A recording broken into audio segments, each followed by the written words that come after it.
शुद्ध बीजापोटी फळे रसाळ गोमटी फळे रसाळ गोमटी शुद्ध बीजापोटी फळे रसाळ गोमटी फळे रसाळ गोमटी फळे रसाळ गोमटी मुखी अमृताची वाणी देह देवाचे कारणे देवाचे कारणे देह देवाचे कारणे मुखी अमृताची वाणी देह देवाचे कारणे देवाचे कारणे देह देवाचे कारणे सर्वांग निर्मळ चित्त जैसे गंगाजळ चित्त जैसे गंगाजळ सर्वांग निर्मळ चित्त जैसे गंगाजळ चित्त जैसे गंगाजळ चित्त जैसे गंगाजळ मुक्ती अमृताची वाणी देह देवाचे कारणे देवाचे कारणे देह देवाचे कारणे मुख्य अमृताची वाणी देह देवाचे कारणे देवाचे कारणे देह देवाचे कारणे तुका म्हणे जाती ताप दर्शने विश्रांती ताप दर्शने विश्रांती ताप दर्शने विश्रांती तुका म्हणे जाती ताप दर्शने विश्रांती ताप दर्शने विश्रांती ताप दर्शने विश्रांती मुखी अमृताची वाणी देह देवाचे कारणे देह देवाचे कारणे देह देवाचे कारणे मुख्य अमृताची वाणी देवाचे कारणे देह देवाचे कारणे देह देवाचे कारणे ठोपा रखुमाई हरी ठोपा रखुमाई ठोपा रखुमाई हरी ठोपा रखुमाई ठोपा रखुमाई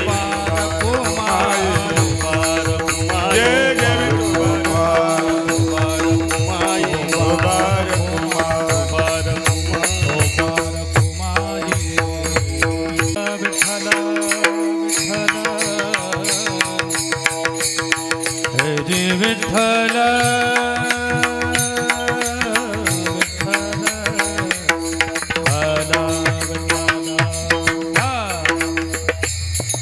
विठ्ठल विठ्ठल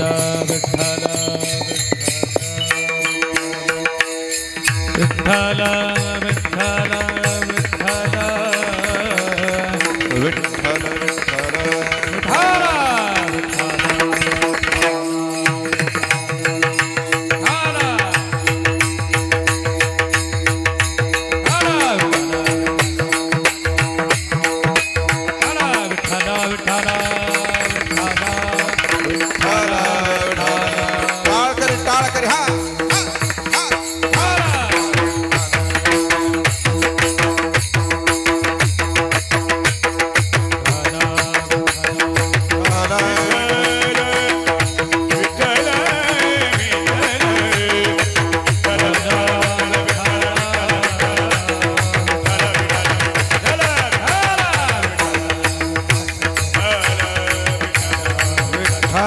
विठ्ठल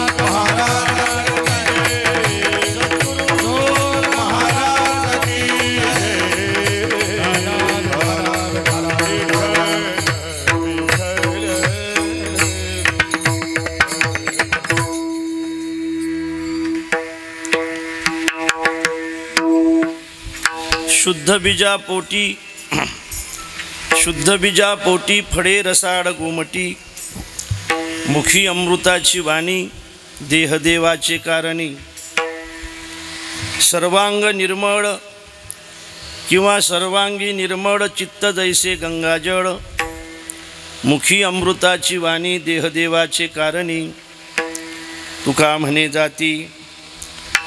म्हणे जाती तापदर्शने विश्रांती, मुखी अमृताची वाणी देहदेवाचे कारणी, विठ्ठल विठ्ठल विठ्ठल विठ्ठल विठ्ठल विठ्ठल विठ्ठल विठ्ठल विठ्ठल महायोग पीठे तटे भीमरथ्यां वरं पुंडरीका यदा तुम मुनीन्द्रैः समागत्य तिष्ठन्तमानन्दकन्दं परब्रह्मलिंगं भजे पांडुरंगं पांडुरंगाकरो प्रथमानमः पांडुरंगा करू प्रथमन पांडुरंगा करू प्रथम नमः पांडुरंगा करू प्रथमन दुसरे चरणा संतांची दुसरे चरणा संतांचिया दुसरे चरणा संतांचिया त्यांच्या कृपादाने कथेचा विस्तार त्यांच्या कृपादाने कथेचा विस्तार त्यांच्या कृपादाने कथेचा विस्तार त्यांच्या कृपादाने कथेचा विस्तार बाबाजी सद्गुरु दास तुका बाबाजी सद्गुरु दास तुका. ओम नमो ज्ञानेश्वरा करुणाकरा दयाळा, तुमचा अनुग्रह लाधलो पावन झालो चराचरी, मी कळा कुसरी काहीच नेने बोलितो वचन अतिभाविका, एका जनार्दनी तुमचा दास त्याची आस पुरवावी, तुमचा अनुग्रह लाधलो पावन झालो चराचरी. नमो सद्गुरो तुकया ज्ञानदीपा, नमो सद्गुरो सच्चिदानंद रूपा, नमो सद्गुरो भक्त कल्याणमूर्ती, नमो सद्गुरो भास्करा पूर्णकीर्ती जयांचे केलिया स्मरण, होय सकळ विद्यांचे अधिकरण, ते जीवंदू श्रीचरण श्री गुरूंचे ते नमस्कारोनी आता विठ्ठला विठ्ठला.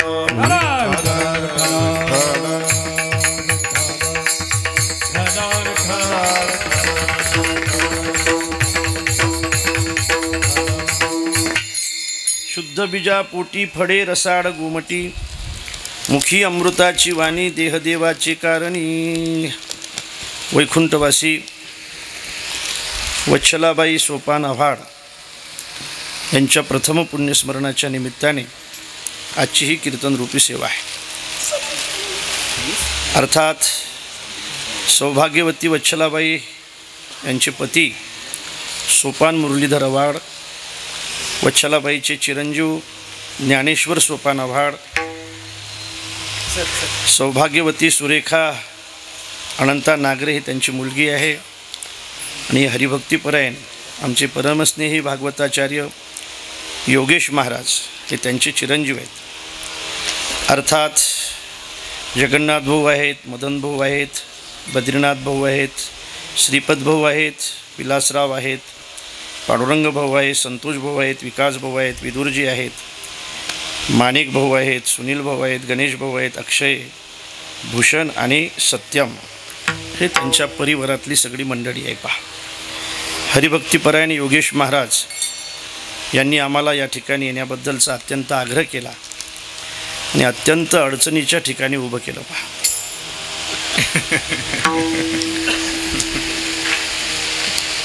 ही सगळी महाराज मंडळी अडचणीच्या ठिकाणी, म्हणजे तुमची अडचण आहे मला आज खरं म्हणजे ही सगळी महाराज मंडळी या ठिकाणी उपस्थित आहेत. आमचे हरिभक्तीपरायण गुरुस्थानी असलेले काडे महाराज आहेत आणि आमचे परमस्नेही भगीरथ महाराज आहेत. ही सगळी इतकी मोठी गुणीजन मंडळी या ठिकाणी उपस्थित आहेत. खरं म्हणजे या परिसरामध्ये आल्यानंतर महाराज आम्हाला खूप आनंद वाटतो. ही सगळी गुणीजन मंडळी आम्हाला विदर्भामध्ये अजून दिसत नाही.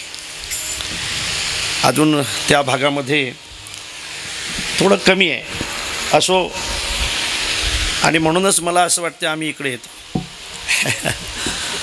आपण सगळेजण या ठिकाणी अत्यंत प्रेमाने उपस्थित आहात. योगेश महाराजांच्या मातुश्रीला जाऊन 1 वर्ष पूर्ण झालं. त्यांचं हे प्रथम पुण्यस्मरण आहे. त्यानिमित्ताने चिंतन सेवेसाठी निवडलेला जो अभंग आहे तो जगद्गुरु जगतवंदनीय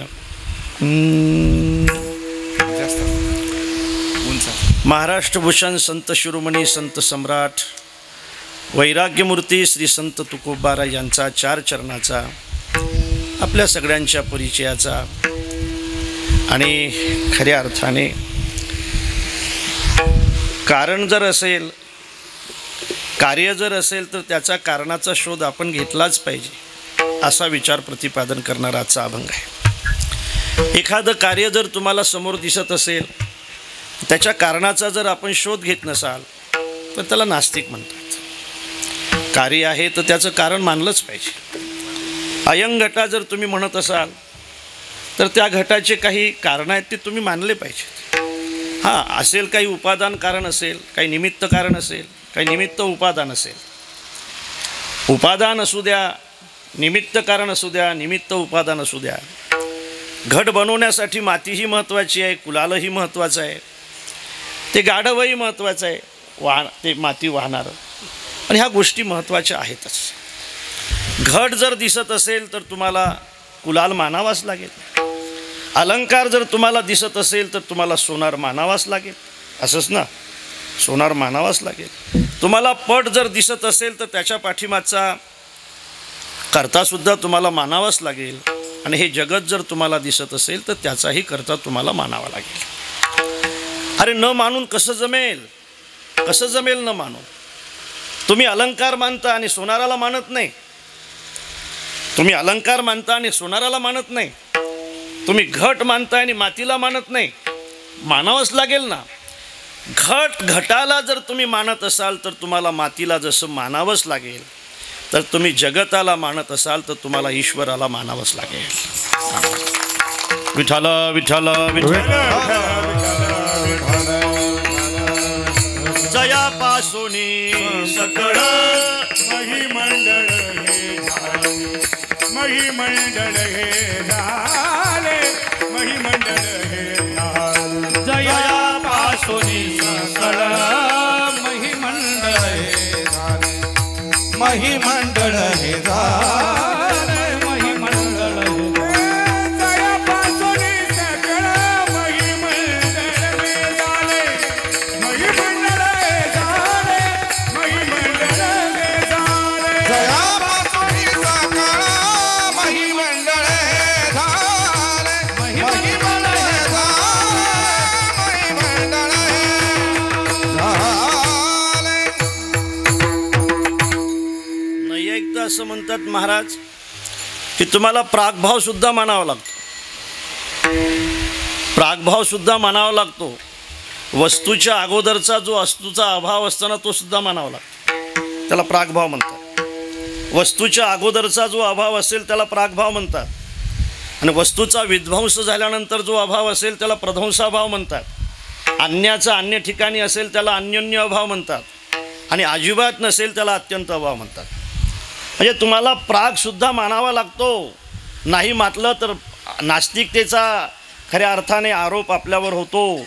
एखाद्या वस्तूच्या अगोदरचा प्रागसुद्धा मानावा लागतो. प्रध्वंस निश्चित आहे. ज्याचा प्राग आहे त्याचा प्रध्वंस निश्चित आहे. ज्याला प्रागभावाचा जो प्रतियोगी आहे ना, अनुयोगी आहे ना, तो प्रध्वंसाभावाचा सुद्धा अनुयोगी आहे. लक्षात ठेवा. कारण जे घडतंय ना ते जाण्यासाठीच घडत असते. पण जाण्यासाठी जरी घडत असलं तरी कुणीतरी हे घडवलं हे आपल्याला मानावं लागतं. विठ्ठल विठ्ठल विठ्ठल विठ्ठल विठ्ठल.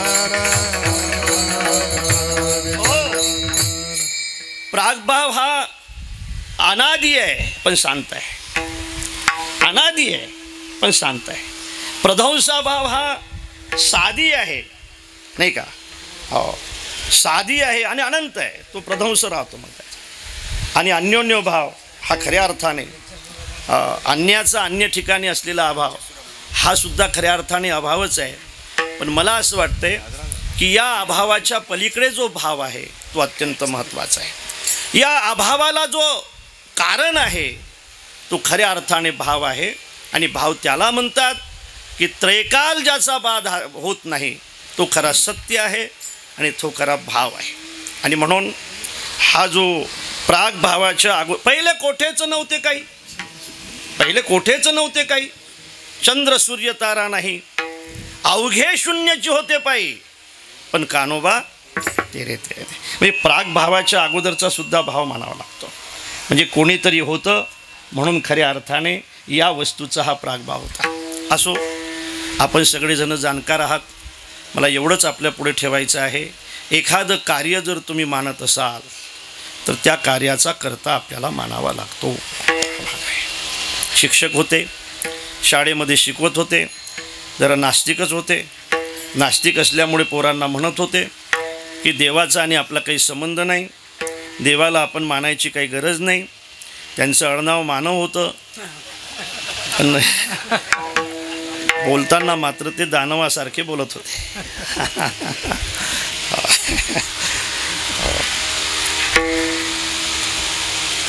फायदा नाही तो पाठवसाल तिकडे, काही हरकत नाही पाठवलं तरी. आणि म्हणून कसला देव, काय संबंध देवाचा आणि आपला, काय संबंध कर्त्याचा आणि आपला. आपल्या डोळ्याने पाहतोय आपण, आपल्या कानाने ऐकतोय आपण, आपल्या पायाने चालतोय आपण, काय संबंध आहे त्याचा आणि आपला. सज्जनानो, त्या शाळेमध्ये एक वारकऱ्याचं पोरगं होतं. त्याला जरा रागच येत होता. नेहमी पूजा करून येत होतं, आईवडील त्यांना नेहमी सांगत होते, त्याच्यावर संस्कार होते. आणि संस्कार असलेला पोराला त्याचा राग येत होता. एक दिवस त्याने काय केलं, एक दिवस त्याने एक गणपतीचं चित्र काढलं, सुंदर चित्र काढलं फळ्यावर. दुसऱ्या दिवशी गुरुजी शाळेत आले, विचारलं चित्र कोणी काढलं रे? रामू तू काढलं का? म्हटले नाही साहेब मी नाही काढलं हे चित्र. हो. शरद तू काढलं का रे?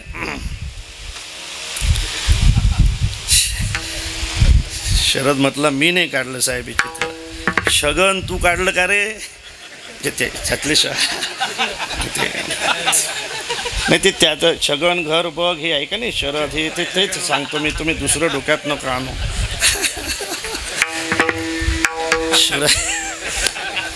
शरद म्हटला साहेब मी इतकं चांगलं चित्र काढूच शकत नाही, गणपतीचं चित्र आहे. शगन म्हटलं मी सुद्धा काढलं नाही. रामू कोणी काढलं? मग हे चित्र तर दिसतंय, काढलं कोणीतरी काढलं असेल म्हणून तर निघलं ना. कोणी काढलंय चित्र? ज्याने काढलं होतं तो त्याला विचारलं, रामू तू काढलं का? गुरुजी मी सुद्धा नाही काढलं. पण हे कसं निघालं हे सांगतो तुम्हाला. हे असं निघालं, एक खडू उठायचा, तो सोंड काढायचा. दुसरा खडू उठायचा, डोकं तयार करायचा. तिसरा खडू उठायचा, कान काढायचा. चौथ्या खडूने उदर तयार केलं. एका खडूने मोदक काढले, एका खडूने उंदीर काढला. आणि तसं चित्र तयार झालं. गुरुजी हे तयार झालं, हे काढलं नाही. मूर्ख आहेस लेका राम्या, तू मूर्ख आहेस. तसं चित्र कुठं निघत असते का? याला कुणीतरी करता असला पाहिजे. मूर्ख आहेस तू, तसं चित्र निघत नसते. मोबाईल राहू द्या महाराज. तसं चित्र निघत नसते, याला कुणीतरी करता असल्याशिवाय चित्र कसं काय निघेल? त्यावेळेला राम्याने म्हटलं गुरुजी मूर्ख मी नाही, मूर्ख तुम्ही आहात. अरे एवढं मोठं आपलं विश्व आहे, त्या विश्वातला आपला हा आशिया खंड आहे, त्या आशिया खंडातला आपला हा भारत देश आहे.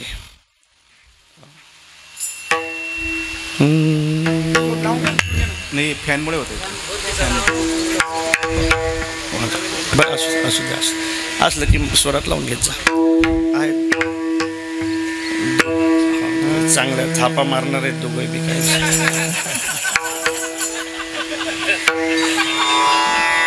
इथं जरी कमी मारल्या तरी घरी मारावंच लागतात महाराष्ट्रात. खरी थापा मारल्याशिवाय नाही. कोणी काढलंय चित्र? नाही काढलं.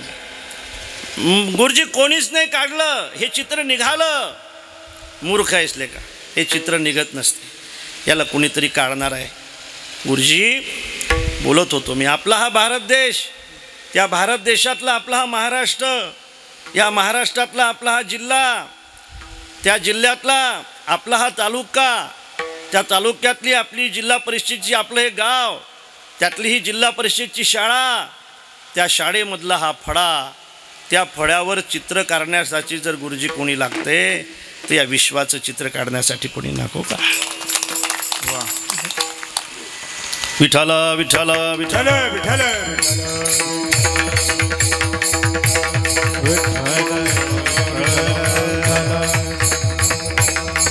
जय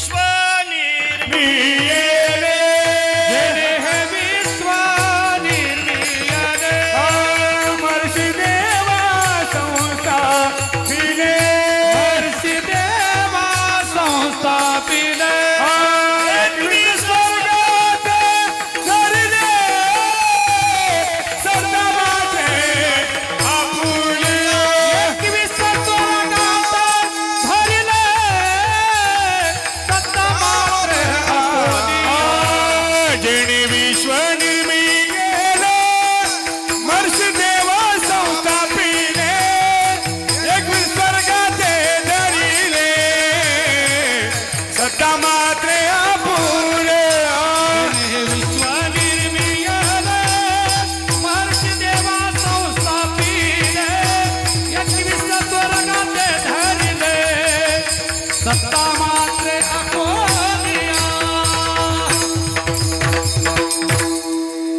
कार्य सुखाचं असो वा दुःखाचं असो त्याचं कारण आहे. असं म्हणतात सुख जर भोगत असाल तर त्याचं कारण आहे पुण्य आणि दुःख जर भोगत असाल तर त्याचं कारण आहे पाप. पाप दुःख भोगत असाल तर नक्कीच कुठंतरी आपण केलेलं पाप आपल्या खऱ्या अर्थाने आता भोगायला आलेलं आहे. सुख जर भोगत असाल तर आपण केलेलं पुण्य आपल्याला कुठंतरी भोगायला आलेलं आहे. आपणच केलेलं पुण्य आपल्याला भोगायला मिळते, आपणच केलेलं पाप आपल्याला भोगायला मिळते. हे सूत्र तर आपल्या सगळ्यांना माहीत आहे, लक्षात ठेवा. म्हणून तुका म्हणे आता देवा का रुसावे, शपक आहे अर्थात नाही पण मनाशी पुसावे काय केले काय केले. आणि म्हणून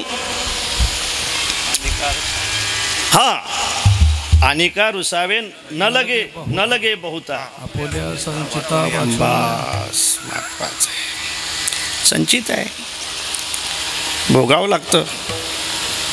काहीचं बिचाराचं खूप चांगलं चालतं, संचित आहे. काहीचं खूप अभ्यास करूनही चालत नाही, संचित आहे. गाथाचा गाथा पाठ आहे, ज्ञानेश्वरीच्या ज्ञानेश्वरी पाठ आहे. प्रारब्ध झोपलेला आहे, काय करतील त्याला.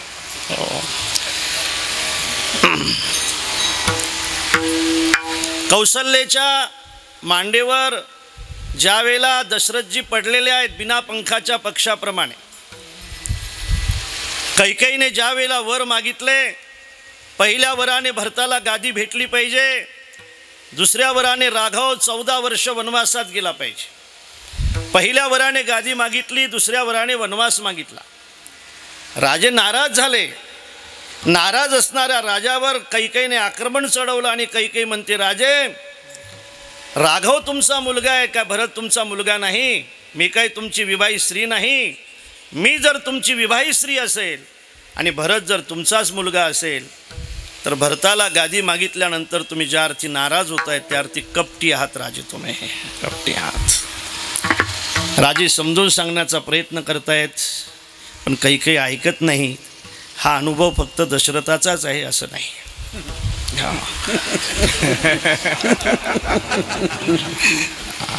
नाही ऐकत.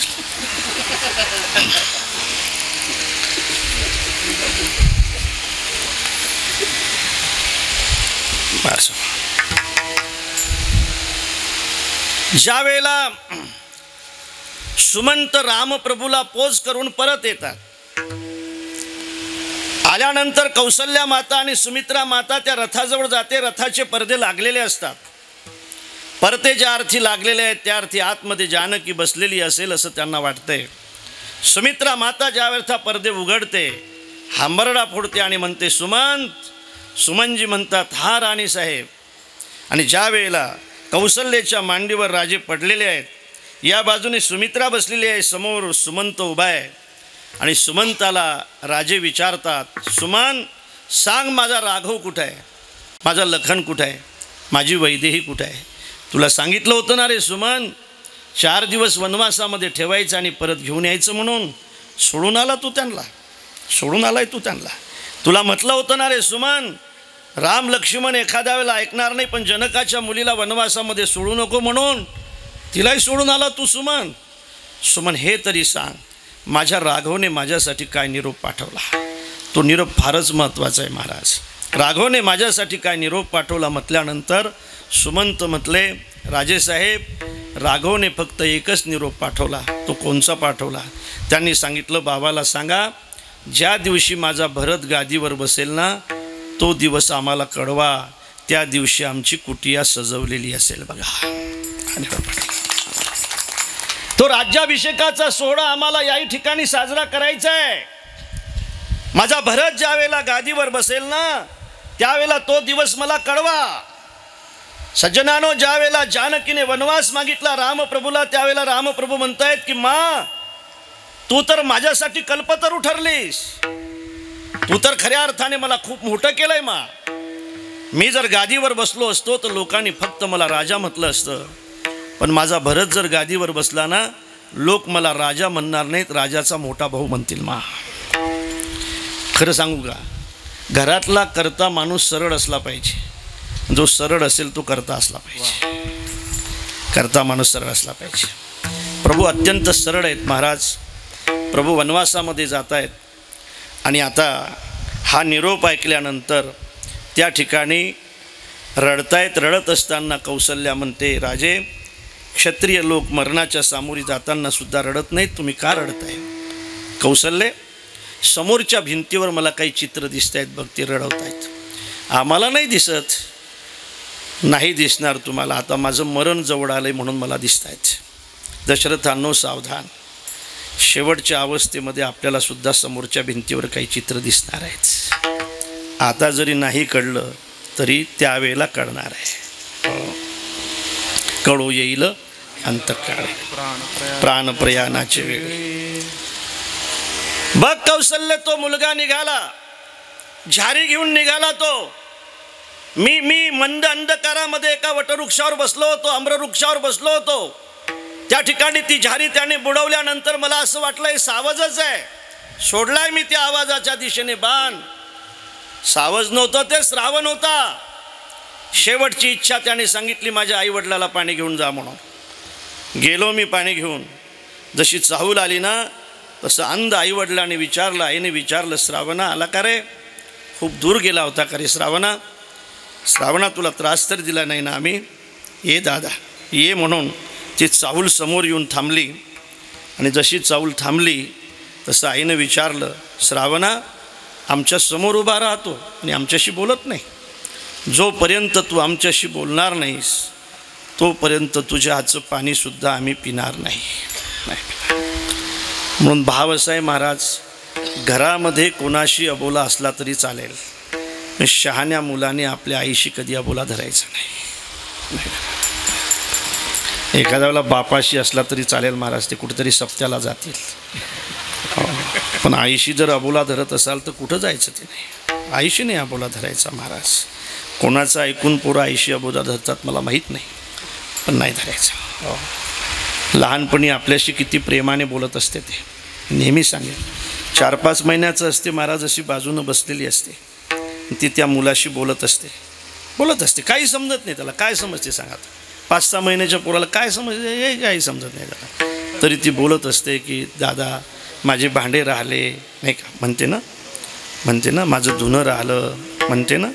आता हे काय यांना विचारू? तुम्ही हो नाही म्हणत झालं. माझं धुणं राहिलं, आता तुझा दादा येणार आहे, स्टेशनवरून त्याचा डबा करून द्यायचा आहे मला. तू झोपलं पाहिजे छान छान. तुझे पिता येणार आहेत घरी आता. पिता येणार आहेत तुझे पिता घरी आता. तुमच्याकडे पिताच म्हणतात ना त्याला? पिता तुझे पिता घरी येणार आहेत. त्यांच्या अंगावर थंडगार पाणी टाकायचं आहे मला. तू झोप बोलते ना. लहानपणी जर आई अत्यंत प्रेमाने बोलत असेल नाही का, आपुली तहान भूक नेणे निकेते माऊलीशी करणे. काय जाणते महाराज ते पोरगं? काहीच जाणत नाही. त्याला भूक लागली की आईला भूक लागत असते, लक्षात ठेवा. आणि खऱ्या अर्थाने ते त्याची ताण भूक जाणत असते. लहानपणी जर अत्यंत प्रेमाने माय आपल्याशी बोलत असेल तर म्हातारपणीसुद्धा प्रत्येक मुलाने आपल्या आईशी प्रेमाने बोललं पाहिजे. जोपर्यंत तू बोलणार नाहीस तोपर्यंत तुझ्या हातचं पाणी नाही पिणार श्रावणा आम्ही. नाविलाज होतो राजाचा.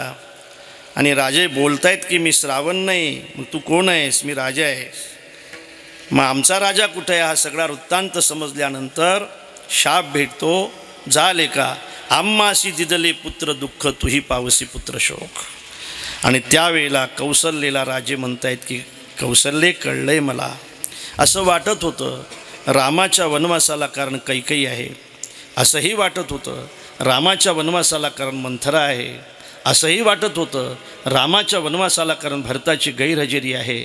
पण हे रामाच्या वनवासाला कारण नाही, रामाच्या वनवासाला कारण माझं पाप आहे, पाप. आणि वियोगात मरावं लागलं महाराज, वियोगात मरावं लागलं. कर मे दशरथ वियोगे मेला कर मे दशरथे वियोगे मेला कर मे रावण क्षयो पावरा, रावण क्षयो पावरा. कर मे दशरथ वियोगे मेला कर मे दशरथ वियोगे मेला वियोग घडला सीता देवी शेषी गवारा सादर पर्यती गवारा सादर वियोग घडला सीता देवी पर्यती गवारा सादर पर्यती गवारा सादर. दुःख भोगत असताना माझ्या दादांनो, तर आपणच केलेल्या पापाचं प्रायश्चित्त आहे, भोगायला आलं आपल्याला. सुख भोगत असताना तर आपणच केलेल्या पुढे भोगतोय आपण. पण शंका अशी येते भगीरथ महाराज बऱ्याचदा, की साला आपण इतकं चांगलं काम करतो ना आपलं चांगलं का होत नाही, अशी शंका येते का नाही? येते. अरे समोरचे काहीच करत नाही राव, सप्त्याला कधी वर्गणी देत नाही, कधी वारी नाही, कधी काहीच नाही, कधी एकादशी नाही, सोमवार काहीच नाही, तरी त्यांचं काय चांगलं काहीच नाही, काहीच पाहत नाहीत राव. पण त्याचं संपत नाही. आम्ही हे सगळं करतो, खूप चांगलं होते म्हणतात परमार्थ केल्याने, ना आमचं काहीच चांगलं नाही. फार मस्त दृष्टांत आहे महाराज, तुम्ही सगळे जाणकार श्रोते आहात. काय असते बघा, घरामध्ये कोठी असते धान्याची, धान्याची कोठी असते ना, हो, त्याच्यामध्ये वरून धान्य टाकण्याची व्यवस्था असते आणि खालून काढण्याची असते. टाकण्याचं तोंड मोठं असते, काढण्याचं तोंड लहान असते, लहान असते. आणि वरून जे कोठीमध्ये टाकत असाल ना तेच खालून निघत असते. असंच ना, असंच ना, असंच आहे. तुम्ही जर गहू टाकत असाल तर खालून काय तांदूळ निघतील, गहूच निघतील. वरून जर तांदूळ टाकत असाल तर खालून काय तांदूळच निघतील. सज्जनानं, त्या कोठीमध्ये पहिल्याने जे टाकल्या गेलं ना तेच निघते, नंतर जे टाकल्या गेलं ते नंतर निघते. मी असं म्हणेल की समाजातला एक वर्ग असा आहे की त्या कोठीमध्ये त्यांनी अगोदर उडीद टाकलेले आहेत, नंतर तो तांदूळ टाकतो. समाजातला एक वर्ग असा आहे की त्याचे पहिलेही उडीद आहेत, नंतरही उडीदच टाकतो. समाजातला एक वर्ग असा आहे की ज्याचे पहिले तांदूळ आहेत, त्याच्या वडिलांनी बापदाद्याने सांगितले, तो उडीद टाकतो. एक वर्ग असा आहे की पहिलेही तांदूळ आहेत, नंतरही तांदूळ टाकतो. पहिलेही तांदूळ, नंतरही तांदूळ. योगेश महाराजांनी सांगितलं, आमच्या 4 पिढ्यापासून आमच्या घरामध्ये परमार्थ आहे. पहिलेही तांदूळ आहेत, आताही तांदूळच आहे. पहिलेही तांदूळ आणि आताही जर कोठीमध्ये तांदूळ टाकणं चालू असतील तर निश्चिंत राहा, तुमच्या कोठीतले तांदूळ कधी संपणार नाहीत, नाही संपणार तांदूळ. पण पहिले उडीद आणि आताही जर उडीदच टाकत असाल तर मग मात्र कसे काय तांदूळ टाकतील रे, मग उडीद संपणार नाही, मग उडीद संपणार नाही. आता आपल्याला जी शंका आहे ना ती पुढे आहे, पाशी आहे. पहा काय असते, पहा आपलं आपण म्हणतो ना, आपल्याला जे एवढं करतो पण आमचं असं का होते नाही का, आम्ही कांदे विकल्यानंतर कांद्याचे भाव वाढतात नाही का, असं होते ना. असं शंका येते. ही शंका आपल्यालाच नाही महाराज, ही आपलीच तक्रार नाही, जनाबाईची सुद्धा हीच तक्रार आहे, जनाबाईची सुद्धा तक्रार आहे. धुंद झाला पुण्यवंत पाताळ लोकी नेला, पुण्यवंत पाताळ लोकी नेला,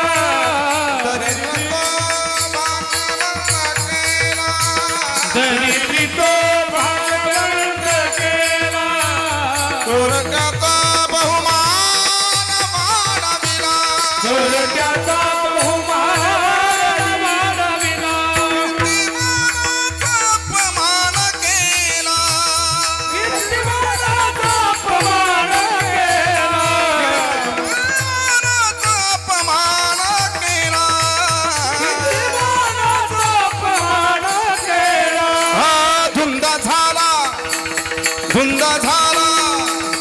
धुंद झाला तुझा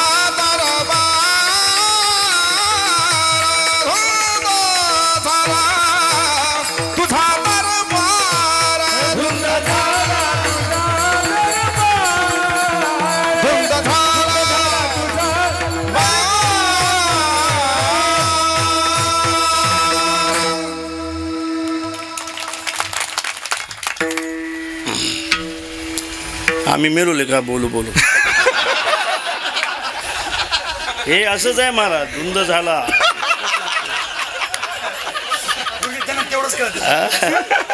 इतक्या लांबून इथं आणखी जागरण आणि हे असंच आहे विनेकरी. आपण किती नाचा आपलं काही नाही, यायचंच आहे सगळं बघा, लक्षात ठेवा. पण असू द्या, चला. जनाबाईची सुद्धा ही तक्रार आहे, आपली असेल यात आश्चर्य नाही. वर्ग असा आहे महाराज तिसरा की ज्याचे पहिले तांदूळ आहेत नंतर उडीद टाकतो. जोपर्यंत तांदूळ आहेत तोपर्यंत उडीद लागणार नाही, उडीद लागले ना मग वेळही लागणार नाही. उडीद जर टाकत असेल का, तुझ्या बापदादाने पहिले तांदूळ टाकलेले आहेत ते संपू दे, एक दिवस तू टाकलेले उडीद लागल्याशिवाय राहणार नाही. आपला वर्ग असा आहे महाराज की आपण इतकं करतो तरी चांगलं का नाही. आपले पहिले उडीद आहेत, आता तांदूळ टाकतो आपण. पण मला असं वाटतं की तांदूळ टाकणं थांबवू नका, तांदूळ टाकणं थांबवू नका, तांदूळ टाकणं थांबवू नका. टाकत राहा, टाकत राहा, टाकत राहा. मी शपथ घेऊन सांगतो की तुम्ही टाकलेले तांदूळ एक दिवस तुम्हाला उपभोगायला आल्याशिवाय राहणार नाहीत. एक दिवस लागला असं होतं. हे जसं आहे ना तसंच आहे ते. आपण टाकलेले तांदूळ आपल्याला एक दिवस भेटणारच आहे, आपण टाकलेले उडीद एक दिवस आपल्याला भेटणारच आहे. तसं आपण केलेल्या कर्माचं फलसुद्धा आपल्याला एकदा भोगावं लागणारच आहे. देवाला जर नाही तर मग आपल्याला कसं काय चुकेल. विषय असा आहे की फळ जर तुमच्या समोर असेल, ते सुखाचं असो वा दुःखाचं असो, त्याचं कारण आहे. वस्तू जर तुमच्या समोर असेल, वस्तू जर तुम्हाला समोर असेल तर खऱ्या अर्थाने नक्कीच तिचं काहीतरी कारण आहे. फळ जर तुमच्या समोर दिसत असेल ना तर तिचं नक्कीच काहीतरी कारण आहे. पण विषय आहे कारण. बघा, कारण जर चांगलं असेल तर कार्यही चांगलंच आहे, कार्य चांगलं आहे. आता काय असते पहा, एखादं कार्य म्हटलं की त्याला आपण कारण म्हणतो. त्याला कारण काय असते. घट असेल तर त्याचं कारण काय, माती. पट असेल तर त्याचं कारण काय, तंतू. पट असेल तर त्याचं कारण काय, तंतू. सुख असेल तर त्याचं कारण काय, पुण्य. दुःख असेल तर त्याचं कारण काय, पाप. तसं फळ जर असेल तर त्याचं कारण काय, बी. बी. एखादं फळ जर तुमच्या समोर दिसत असेल तर त्याचं कारण काय, बी. बी हे त्याचं कारण आहे, बी हे त्याचं कारण आहे. विषय असा आहे, बी पेरल्यानंतर त्या बियाचा नाश निश्चित असतो, पण बी पेरल्यानंतर त्याचं फळही निश्चित असतं.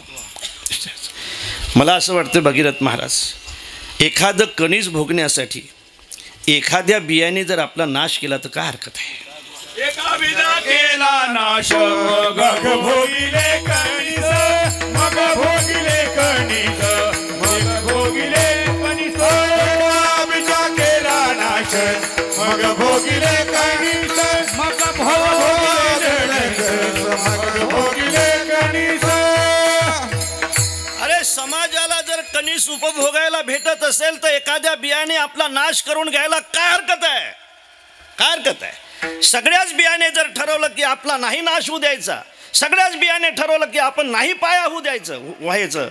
अरे पाया झाल्याशिवाय इमारत कशी असेल महाराज, खांब झाल्याशिवाय मंडप कसा असेल, दंड झाल्याशिवाय पताका कशी असेल. कोणाला तरी ते दंड व्हावंच लागेल ना, कोणाला तरी खांब व्हावंच लागेल ना, कोणाला तरी पाया व्हावंच लागेल ना. तसं कोणाला तरी बी व्हावंच लागेल ना, व्हावंच लागेल ना. दंडाशिवाय पताका कशी फडकेल महाराज. मी नेहमी म्हणेल की पताका हे सत्य आहे, दंड हे समर्पण आहे. पताका सत्य आहे, दंड हे समर्पण आहे. बऱ्याचदा माणसाला असं वाटतं की हा किती ताठ आहे रे हा दंड, हे रे सला अजिबात लवत नाही, किती ताट आहे. पण समजून चला, हा जर ताट राहिला नाही ना, हा छायाच आपल्याला भेटणार नाही. काय दंड ताट आहे रे सला, एकदम उभा झाला, काही लवत नाही कुणापुढे. समर्पण जर कडक नसेल तर महाराज सत्य हे कधीच टिकणार नाही. समर्पण नेहमी कठोर असलं पाहिजे, कठोर असलं पाहिजे. समर्पण नेहमी कठोर असलं पाहिजे. स्वानंद सुखनिवासी जोग महाराजांनी ज्यावेळेला 1917 साली वारकरी शिक्षण संस्थेची स्थापना केली त्यावेळेला विरोध झालाच ना. कोणाला शिकवताय तुम्ही? कोणाला शिकवताय तुम्ही? यांना शिकवताय? कोणाला शिष्य केलंय तुम्ही? अरे त्याला पाहून तर तुम्ही करायला पाहिजे होतं ना. एक इकडला केला, एक तिकडला केला, एक तिकडला केला आणि असे शिष्य बनवले तुम्ही. तुम्ही करायची काय इच्छा आहे तुमची? महाराज त्यावेळेला जोग महाराजांचं समर्पण हे कठोर राहिलं आणि म्हणूनच आपल्याला हे आजचं सत्य दिसायला लागलं. लक्षात ठेवा, समर्पण नेहमी कठोर असलं पाहिजे. पण आणखी भावच आहे की एखाद्या ध्वजाची जर तुम्हाला पूजा करायची असेल ना तर सत्यापर्यंत पोहोचता येत नाही, वर नाही जात आहे सत्यापर्यंत. तुम्हाला समर्पणाचीच पूजा करावी लागते. पूजा समर्पणाचीच करावी लागते. सत्य लाभ आहे. एकदम वर चढून सत्याची पूजा नम्र आहे, बरोबर आहे, नम्र आहे. पण तिथं जाऊन तुम्हाला पूजा करता येत नाही. तुम्ही समर्पणाची पूजा करा. सत्यापर्यंत पोहोचत झाल्याशिवाय राहत नाही. समर्पणाची पूजा करा, ते सत्यापर्यंत गेल्याशिवाय राहत नाही. हो, तुका म्हणे देवा त्यांची केल्या पावे सेवा, त्यांची केल्या पावे सेवा, त्यांची केल्या पावे सेवा. तुका म्हणे देवा त्यांची केल्या पावे सेवा, सेवा त्यांची केल्या पावे सेवा, त्यांची केल्या पावे सेवा.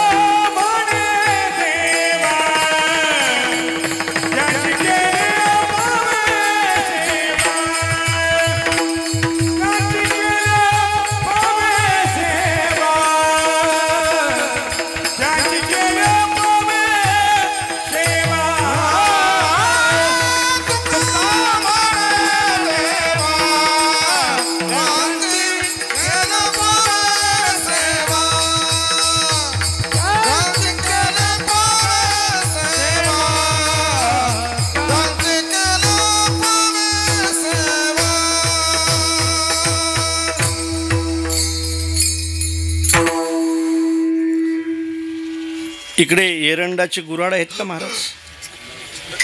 नाही, एरंडाचे नाहीत. एरंडही दिसायला उसासारखाच असतो ना, काय गुराड नाहीत.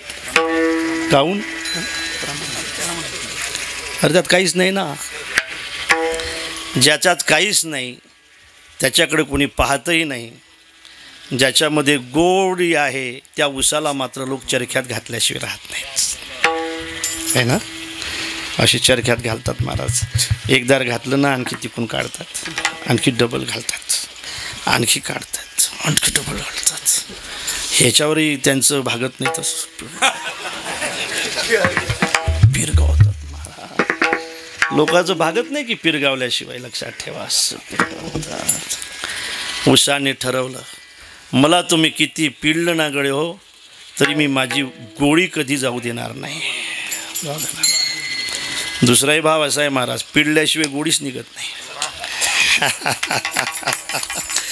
म्हणून असो खडाईसे फार आम्हात याचे उपकार करती पातकाची ध्वनी आणि मोल न घेता साबणे. असो खडाईसे फार. निंदा करणाऱ्या माणसात तर महाराज तेल टाकलं पाहिजे. आणखी आणखी आणखी. अरे कपडे धुणारं कोणीतरी पाहिजे ना. येती निंदकापासी अशेषही पापे. म्हणून पिळल्याशिवाय रस निघत नाही. ऊस म्हणतो मला तुम्ही किती पिळलं तरी मी माझी गोळी घालवणार नाही. चंदन म्हणतो मला तुम्ही किती तोडलं तरी मी त्या कुऱ्हाडीचं तोंडसुद्धा सुगंधित केल्याशिवाय राहणार नाही. आणि संत म्हणतात तुम्ही लेको आम्हाला किती त्रास दिला तरी आम्ही तुमचा उद्धार केल्याशिवाय राहणार नाही. असंच ना. असंच असंच असंच बिलकुल असंच महाराज.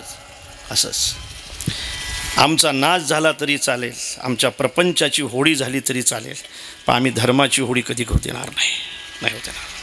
म्हणून मला असं वाटतं की एखाद्या बियाचा जर नाच होत असेल आणि कणीस जर प्राप्त होत असेल तर त्या बियाणे तयार असायला पाहिजे. त्या बियाणे तयार असायला पाहिजे. आणि म्हणून सज्जनानो, बी आणि फळ एखाद्या बियाचा जरी नाश होत असला तरी त्याचं फळ मात्र असते. पण जसं बी असते ना तसंच फळ असते. जसं बी असेल तसंच फळ असते.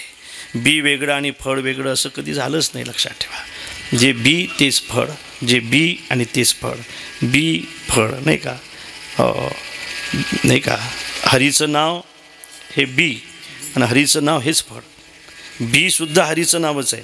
आणि आमच्या जीवनातील याही वरी पार्था फळसुद्धा आमच्या जीवनातलं तेच आहे. बीज आणि फळ हरीचे नाव. विषय असा आहे, शेती आहे, नांगरलेली आहे, पाऊसही आलेला आहे, काळी आहे, काळी आहे नाही का. ही काळी आई, ही काळी आई धनधान्य दे, जोडते मनाची नाती, आमची माती आमची माणस, आमचीच माणसं आमची.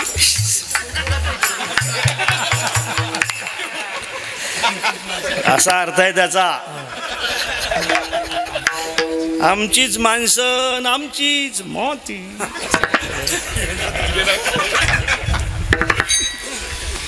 काळी आहे, चांगली आहे, कसदार आहे, कसलेली आहे, पाऊसही आहे, वापसाही आहे, हे सगळं आहे लेको.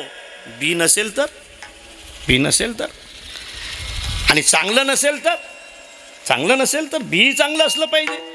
बी नसेल तरी फळ येणार नाही आणि चांगलं नसेल तरी चांगलं फळ येणार नाही. महाराज म्हणतात निश्चिंत रहा. तुमचं बी जर चांगलं असेल ना तर फळ नक्कीच. शुद्ध बीजा पोटी, शुद्ध बीजा पोटी, शुद्ध बीजा पोटी, शुद्ध बीजा पोटी, शुद्ध बीजा पोटी, शुद्ध बीजा पोटी, शुद्ध बीजा पोटी, शुद्ध बीजा पोटी, शुद्ध बीजा पोटी, शुद्ध बीजा पोटी, शुद्ध बीजा पोटी, शुद्ध बीजा पोटी,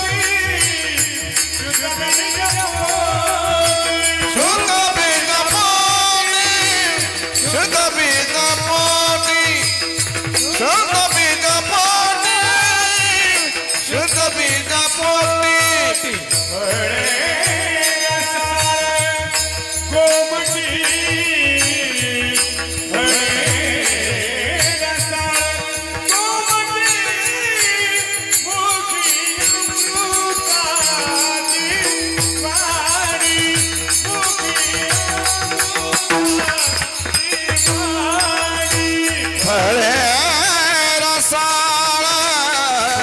गोमटी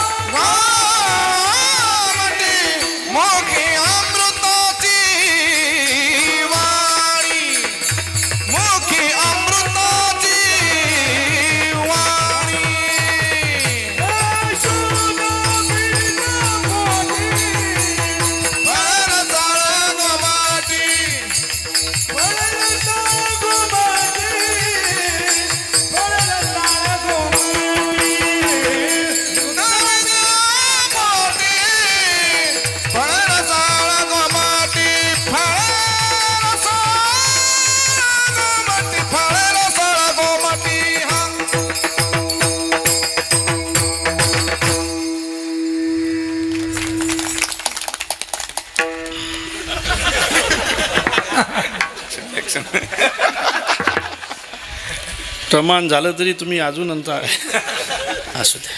या महाराज.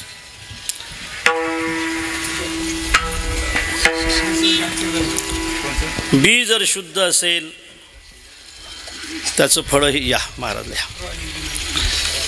योगेश महाराज, किती महाराज लोक आलेत पहा. इतके महाराज लोक. हो या.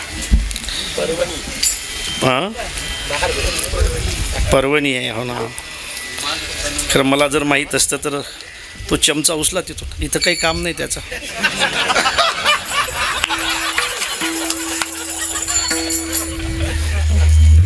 चमचा, खरंच चमचा तो चमचा खरंच. या इकडं. किती महाराज मंडळी आहे, किती मृदंगे आहेत. आमच्या भागातल्या एक मृदंगा सापडत नाही, तुमच्या इथे इतके सगळे. वा रे वा.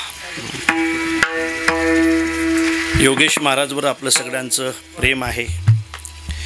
खरं म्हणजे आईचं जाणं हे खऱ्या अर्थाने फार दुःखद असतं. महाराज, मी माझ्या आईला समोर बसून कधी कथा ऐकू दिली नाही. एक दिवस पंढरपूरला आमच्याकडची मंडळी आली आणि ती त्याच्यात आली होती आणि समोर बसून कथा ऐकत होती. मी दुसऱ्या दिवशी म्हटलं की मा, तू काही समोर बसू नको गड्या कथा ऐकायला. जरा कडक होती आमची आई. का बसू देत नाही रे? या ताई या, सांगते अठीच बसीन मी. आमच्याकडची भाषा अठीच बसीन. या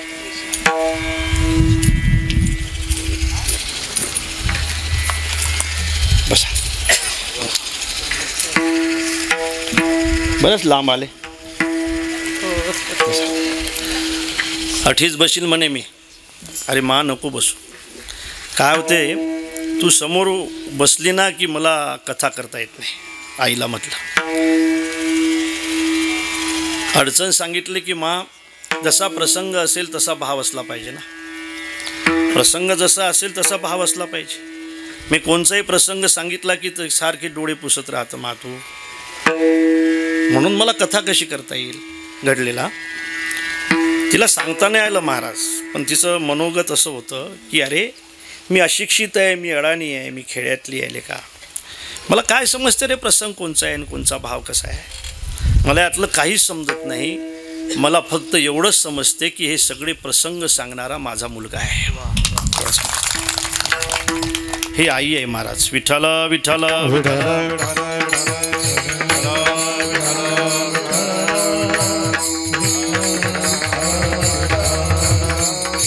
लाभाशिवाय प्रेम करणारी जात या जगातली एकमेव जात जर कोणची असेल तर ती माया आहे. लक्षात ठेवा. करी लाभावीन प्रीती ऐशी कडवड्याची जाती.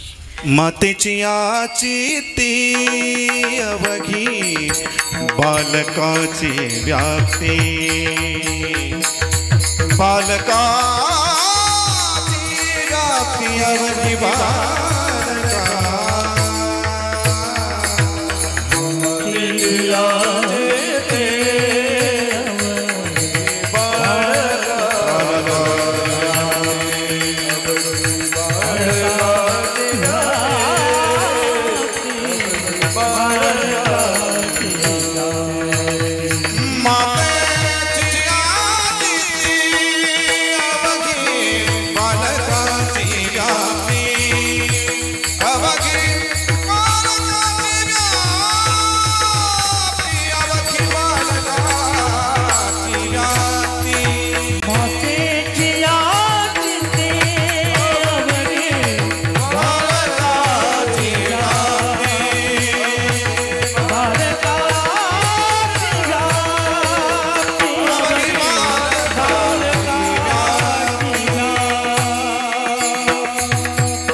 सगळेजण आला, सगळी महाराज मंडळी या ठिकाणी उपस्थित आहेत.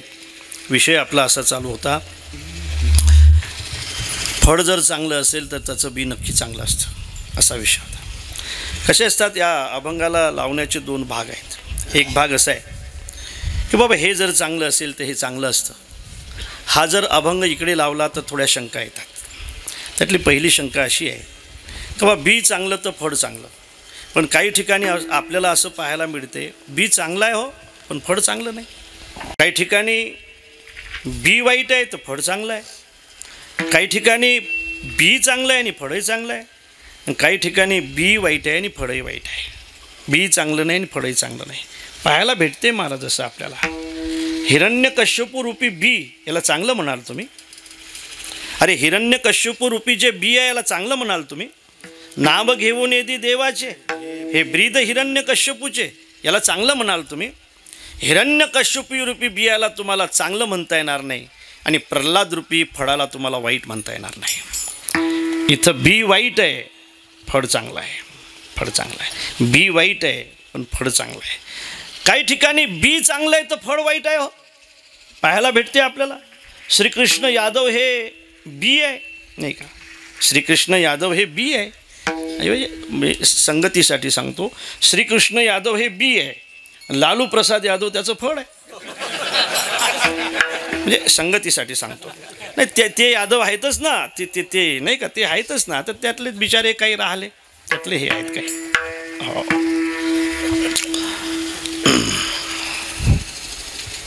विठाल विठाल विठाल.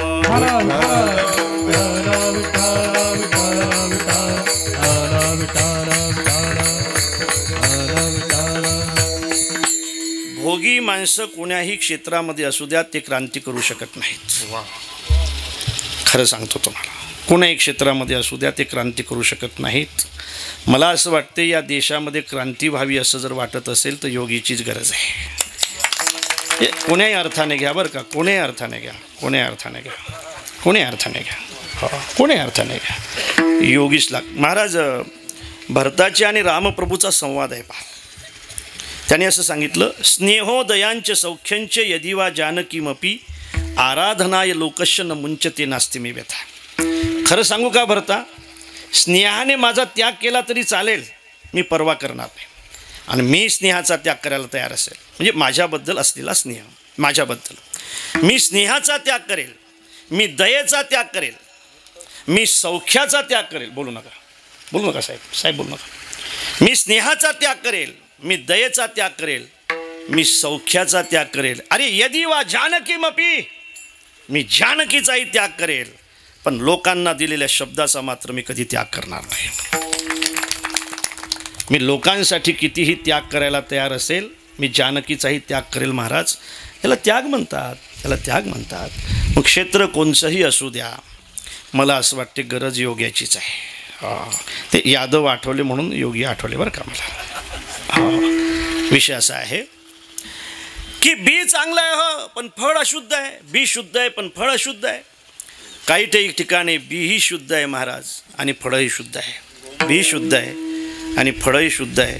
कबीर जी हे बी आहे आणि कमाल जी हे त्याचं फळ आहे. बी शुद्ध आहे आणि फळही शुद्ध आहे. हो, आधा भगत कबीर आणि पुरा भगत कमाल असं म्हटलं जातं आहे. आणि काही ठिकाणी बी अशुद्ध आहे आणि फळही अशुद्ध आहे. धृतराष्ट्र हे बी आहे आणि दुर्योधन हे त्याचं फळ आहे. महाराज या वज्वेशीच्या तिष्णा या युद्ध दगरेन केशव, सुईच्या अग्रभागावर माळवेल एवढी जमीनसुद्धा मी पांडवांना युद्धाशिवाय देणार नाही असं म्हणणारा अर्जुन, दुर्योधन हा फळ आहे. आणि खऱ्या अर्थाने लाक्षागृहामध्ये कसं जवळच्या माणसाला कसं जाळलं पाहिजे, त्यांना कसं मारलं पाहिजे हे सांगणारा धृतराष्ट्र आहे महाराज. कणिक नावाच्या एका कुटील शास्त्रज्ञाला त्याने विचारलं काय केलं पाहिजे, जवळच्या माणसाला मारायसाठी काय केलं पाहिजे. त्या कणिकाने सांगितलं होतं की लाक्षागृह बनवलं पाहिजे, त्यांच्यामध्ये यांना झोपायला लावलं पाहिजे, म्हणजे हे मरतील. धृतराष्ट्र आहे. आणि सुईच्या अग्रभागावर मावेल एवढी ही जमीन मी युद्धाशिवाय यांना देणार नाही हा दुर्योधन आहे. म्हणजे बी अशुद्ध आहे आणि फळही अशुद्ध आहे. बी अशुद्ध फळही अशुद्ध. काही ठिकाणी बी शुद्ध तर फळही शुद्ध, काही ठिकाणी बी शुद्ध तर फळ अशुद्ध, काही ठिकाणी बी अशुद्ध तर फळ शुद्ध. असं आहे का नाही? अरे हो का नाही? असं आहे. मग मला असं वाटतं की या अभंगामधली संगती लावायची कशी. काही ठिकाणी बी शुद्ध आहे, फळही शुद्ध आहे. महाराज लक्षात ठेवा, फळही शुद्ध आहे. आणि म्हणून याची संगती लावत असताना मला असं वाटतं आहे की आपण अशी लावायला हरकत नाही. बी म्हणजे ज्याला फळ असते ते बी, ज्याला फळ असते ते बी. ज्ञानरूपी बियाला फळ आहे, बीच आहे ना, त्याला फळ आहे म्हणजे बी आहे. ज्ञानरूपी बियाला फळ आहे, कर्मरूपी बियाला फळ आहे, यज्ञरूपी बियाला फळ आहे आणि नामरूपी बियाला सुद्धा फळ आहे. विठाल विठाल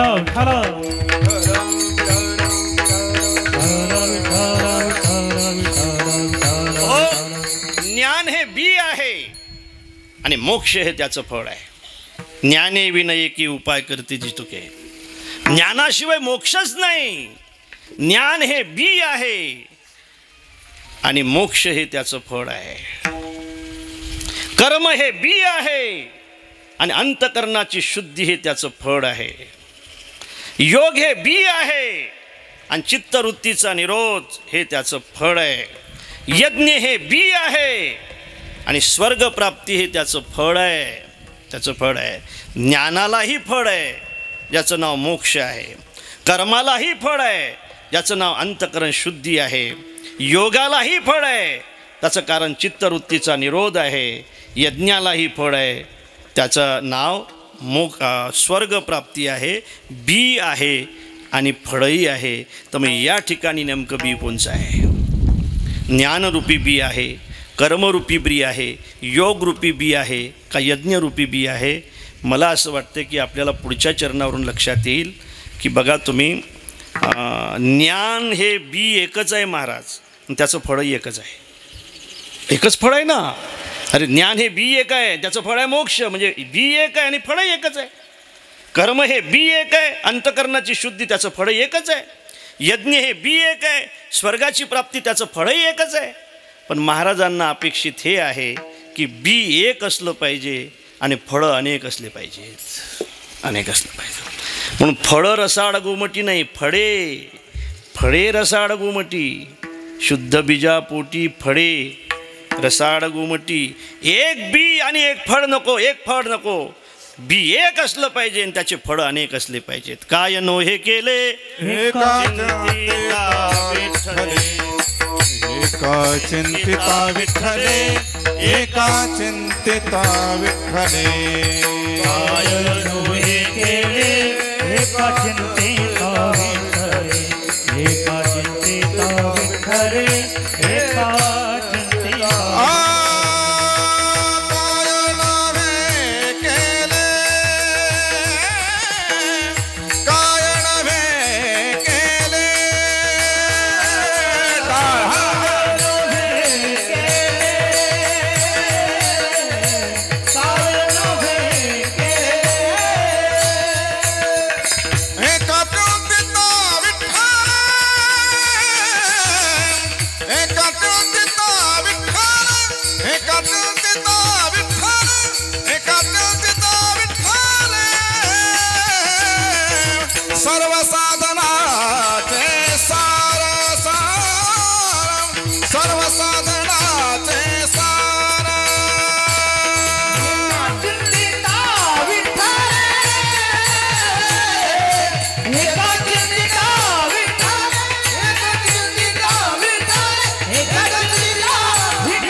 ते बी फक्त नामचिंतन रूपी बी आहे. यत्कर्मभिर यत्तपसा ज्ञान वैराग्य तश्च यत् योगेन ज्ञान धर्मेन श्रेयोभिरतिरेरपि सर्ववत भक्ती योगेन मद्भक्तो लभतेंजसा. जे ज्ञानाने प्राप्त होते, जे कर्माने प्राप्त होते, जे योगाने प्राप्त होते, ते सगळं माझ्या भक्तीने प्राप्त होते. पण जे भक्तीने प्राप्त होते ना ते योगाने नाही होत. जे नामचिंतनाने प्राप्त होते ना ते ज्ञानाने नाही होत.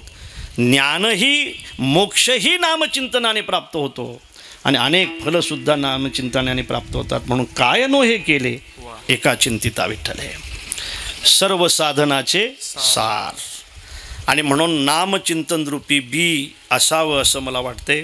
नामचिंतन रूपी बी आहे. मला वाटते बी एक आहे, त्याची फळंसुद्धा एक नाही अनेक आहे, अनेक आहेत. विठ्ठल विठ्ठल विठ्ठल विठ्ठल.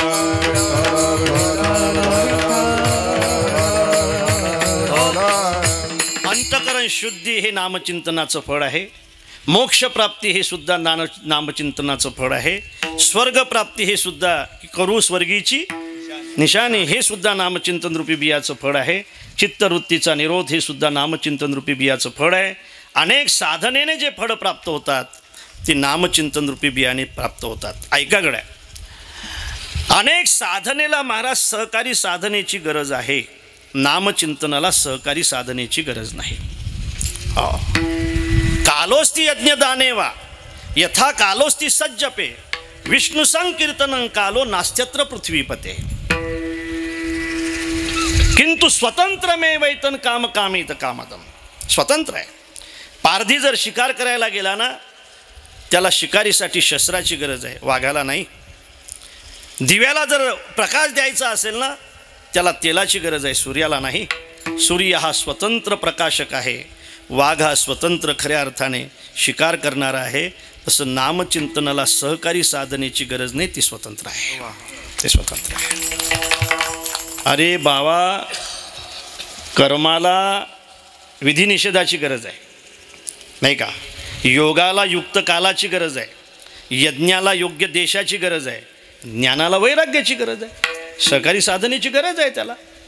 एका माणसाने कुत्रं घेतलं. लोक आता गाईपेक्षा कुत्र्यावर जास्त प्रेम करतात, ते गाईवर नाही. संस्कार पहिल्या जन्मातले, त्यालाही कोणीतरी फिरवणारं होतं, यालाही कोणीतरी फिरवणारा भेटलं पाहिजे नाही का. हे तसंच असते महाराज. हे आपल्याला माहीत असते की आपण त्याचं आहे ना, स्वर्गस्थिता नाम ह्य जीवलोके चत्वारी चिन्हानी भवंती तेषाम दानम प्रशस्तम मधुराच वाणी देवार्चन ब्राह्मण तर्पणंच. हे स्वर्गात जाणारे गिराईक आहेत नाही का. नरकात जाणारे सुद्धा गिराईक आहे. कार्पण्य वृत्ती स्वजनेषु निंदा कुचैलतानेश जनेषु भक्ती अतिवर्वशा कटुताच वाणी नरस्य चिन्हम नरकादयश. इथूनच समजते सगळं, ज्याचं त्याला माहीत असते नाही का. हो. एका शिक्षकाने विद्यार्थ्याला विचारलं, बरं का महाराज, का रे शिक्षकाला पगार जास्त आहेत, कामं कमी आहेत, पगार जास्त आहेत बिचारायला, इथले सोडून बरं का.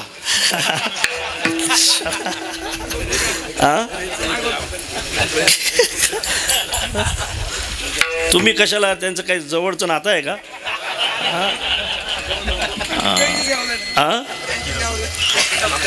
सप्त्याला आहे तिथं.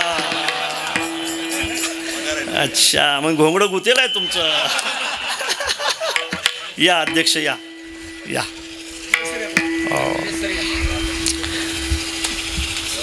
यांनी खूप फोन केले बरं का त्या सप्त्यासाठी. मला क्षमा करा, मला येता नाही आलं. तुमचा उत्सव अत्यंत सुंदर उत्सव झाला, अत्यंत सुंदर. आम्हाला त्यावेळेला या बसा, अमरावतीला कथा होती. नेमकं त्या दिवशी कथा संपली, त्या दिवशी आपली सांगता होती.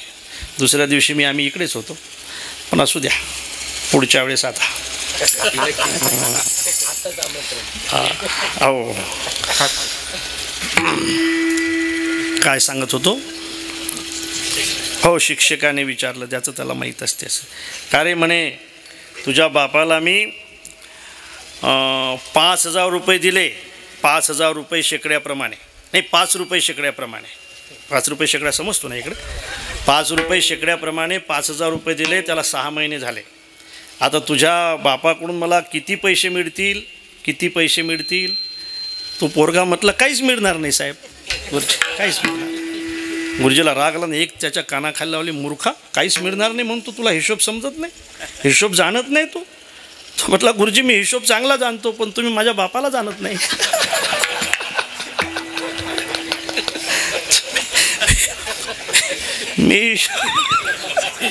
मी हिशोब चांगला जाणतो म्हणे, पण तुम्ही माझ्या बुड्याला जाणत नाही म्हणे. तुम्ही ज्याचं घेतलं त्याला कधी दिलंच नाही वापस म्हणे, आणि तुमचे कसे काय भेटले त्याचं. मी असं सांगत असतो की सहकारी साधन सांगत होतो. कुत्रं आणलं एक विकत, 25,000 रुपयाचं होतं. आणि ते घरी आणल्यानंतर चोर येऊ नयेत आणि चोरी करू नये याच्यासाठी ते होतं. एक दिवस चोर आले, त्याला ओलांडून गेले, चोरी करून निघून गेले. हे उठलं नाही महाराज, झोपलेलंच होतं. कुत्रं परत केलं त्याने, हे घ्या म्हणे कुत्रं तुमचं, 25,000 रुपये घेतले म्हणे, हे असं कुत्रं दिलं म्हणे, चोरी करून गेले म्हणे. चोरी झोपलेलं, झोपायसाठी घेतलं म्हणे कुत्रं काय झोपत असते का म्हणे. हे झोपलं म्हणे खुशाल. तो म्हणे असं काही करू नका साहेब, तुम्ही एक काम करा, हे लहानसं आता 5,000चं दुसरं घेऊन जा. हे दुसरं कशासाठी म्हणे, आता हे 25 आणि हे 5 आणखी 30,000 रुपये कशासाठी म्हणे. तसं नाही म्हणे, हे कुत्रं झोपते का नाही म्हणे चोर आल्यावर. हे झोपलेलं हे झोपलेलं राहील आणि चोर आलं की हे त्याला उठवायचं काम करेल. याला सहकारी साधन म्हणतात. ज्ञानाला सहकारी साधनेची गरज आहे, त्याला वैराग्य म्हणतात. कर्माला सहकारी साधनेची गरज आहे, यज्ञाला सहकारी साधनेची गरज आहे, त्याला योग्य देश पाहिजे. अशी पंचकृषी पाहिजे की ज्या पंचकृषीमध्ये गायीची हत्या होत नाही. या देशाची अशी एकही पंचकृषी नाही महाराज की या देशातल्या पंचक्रोशीमध्ये गोवंशाची हत्या होत नाही, आजही नाही, लक्षात ठेवा. ज्या सत्य अहिंसा और धर्म का पग पग लगता डेरा, ओ भारत देश है मेरा. हरणाचं संरक्षण केल्या जाते, अस्वलाचं केल्या जाते, पण गाईचं केल्या जात नाही. असो, तिकडे मला जास्त आपल्याला घेऊन जायचं नाही. मला एवढं सांगायचं आहे की सहकारी साधनेची गरज आहे. नामाला मात्र कोण्याही सहकारी साधनेची गरज नाही. ती स्वतंत्र आहे. बी एक आहे, त्याचे फळं अनेक आहेत. त्या अनेक फळापैकी अभंगाच्या दुसऱ्या चरणात मुखी अमृताची वाणी, मुखी अमृताची वाणी, मुखी अमृताची वाणी, मुखी अमृताची वाणी.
मुखी अमृताची वाणी हे पहिलं फळ आहे नामचिंतनाचं. अमृत तत्वाला प्राप्त करून देणारी वाणी, तत्वमसी सांगणारी वाणी, अहम ब्रह्मास्मी सांगणारी वाणी, तत्वाला प्राप्त करून देणारी वाणी, मुखी अमृताची वाणी.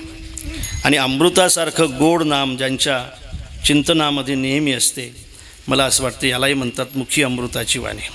त्यांनी बोलत राहावं आणि आपण ऐकत राहावं, यालाही म्हणतात मुखी अमृताची वाणी.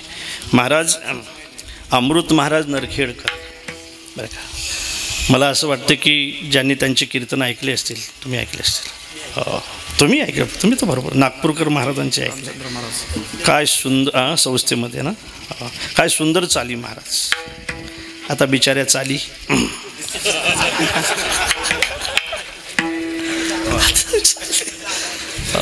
त्यांची एक चाल मला आठवते. नेनो ब्रह्ममार्ग चुकले उघडे पंढरपुरा आले, भक्ते पुंडलिके देखिले, भक्ते पुंडलिके देखिले, उभे केले विटेवरी, उभे केले विटेवरी, तो हा विठोबा निधान, तो हा विठोबा निधान.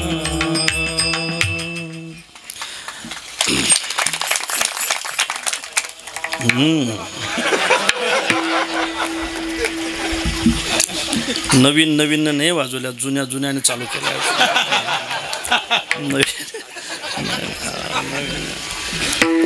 मुखी अमृताची वाणी, नामचिंतनाने अमृतासारखी वाणी तयार होते महाराज.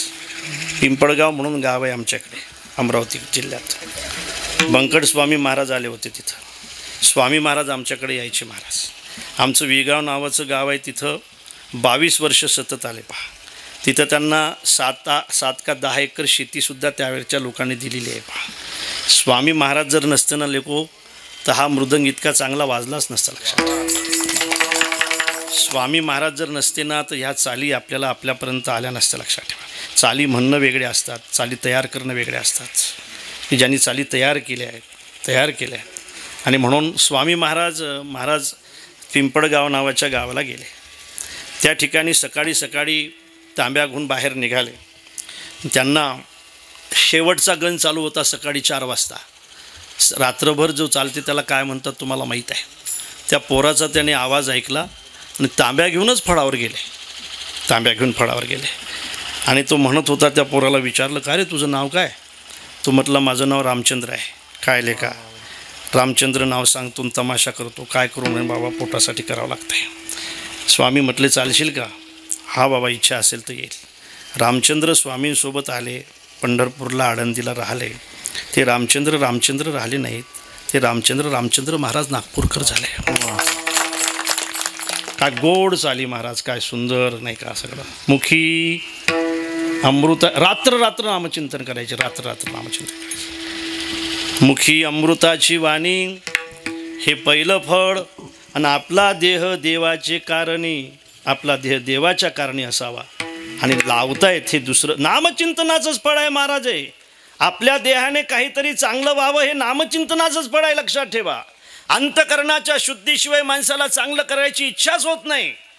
आणि म्हणून आपला देह देवाच्या कारणी लागला पाहिजे असं कोणाला वाटते? आज देह समर्पिजे देवा मन काही तन गावा, होईल आगावा आनंद तुका म्हणे आनंद.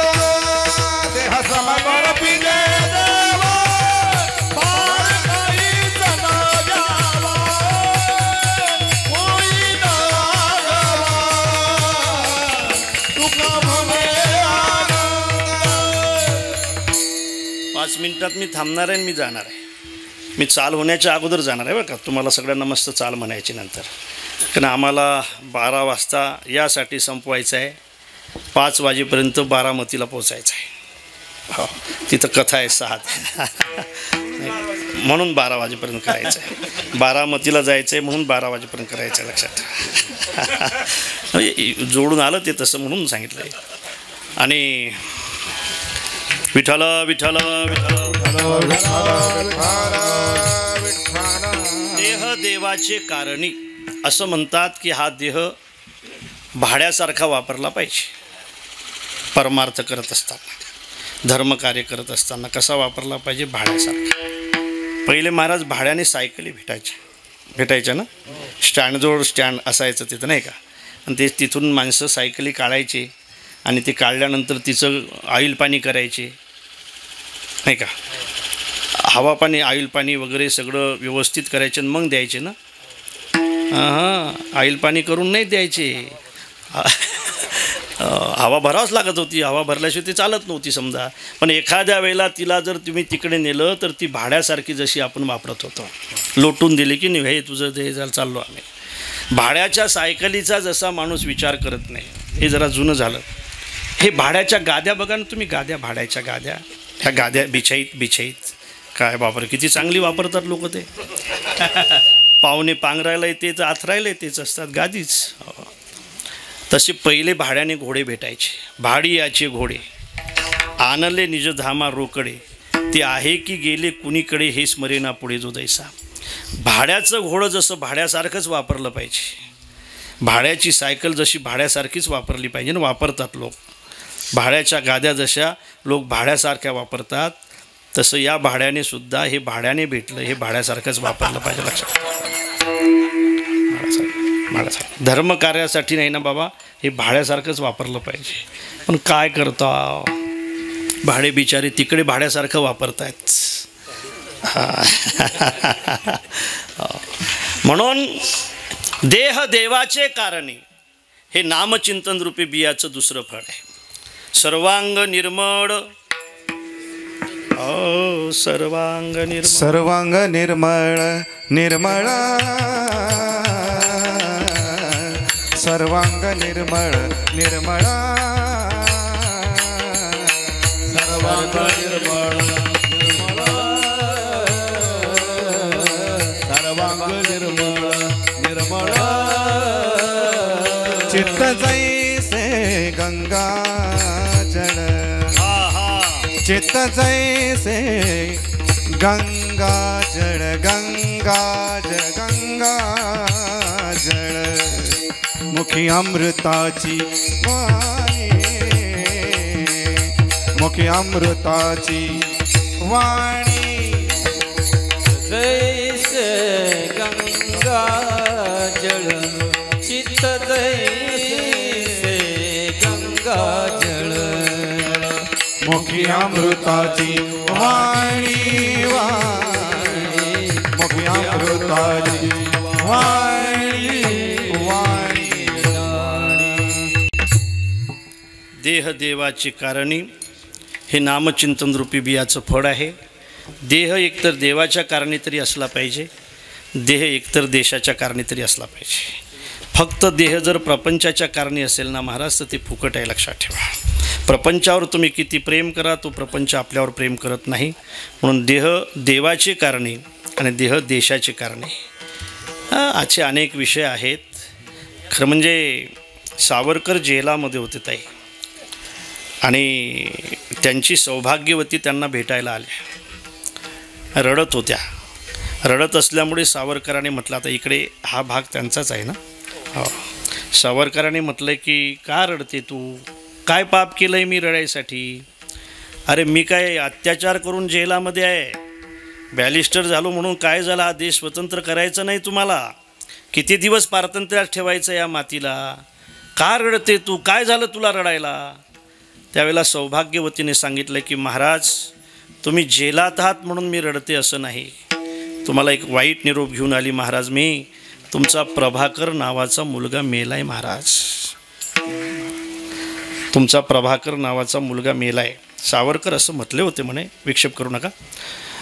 सावरकर असं म्हटले होते की खरं सांगू का तुला, गैवरले आणि म्हटले की मला त्याचा चेहरा आठवत नाही ग पोराचा, मला त्याचा चेहरा आठवत नाही. 4-5 महिन्याचा होता त्यावेळेला तू मर्यादेने माझ्या जोड दिला होता आई नसल्यामुळे, त्यावेळेला मी त्याला पाहिलं होतं. तेव्हापासून प्रभाकरला मी पाहिलं नाही. तो 6 वर्षाचा होऊन गेला. याला म्हणतात देशाची कारणे महाराज. त्यावेळेला सावरकरांनी म्हटलं होतं असू दे, आता आपल्याला आपला प्रपंच करायचा नाही, आता आपल्याला देशाचा प्रपंच करायचा आहे.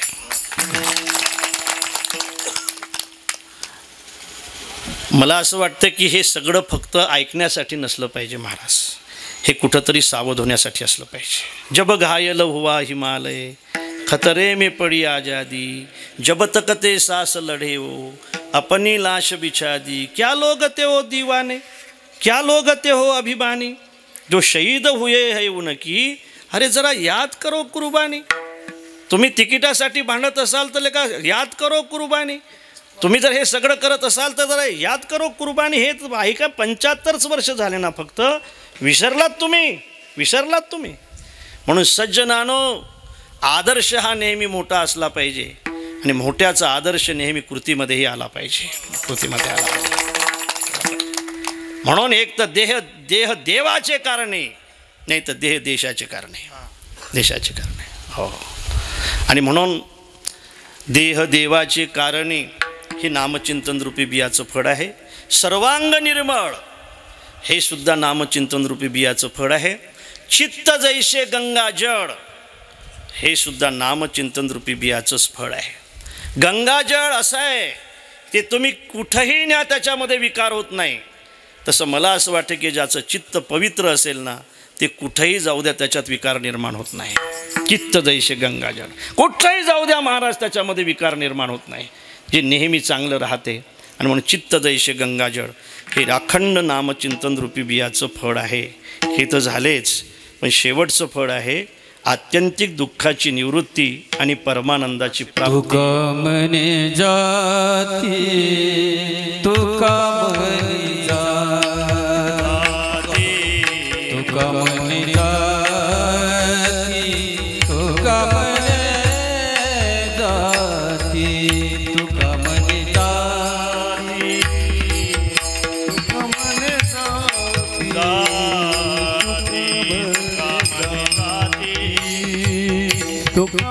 जाती,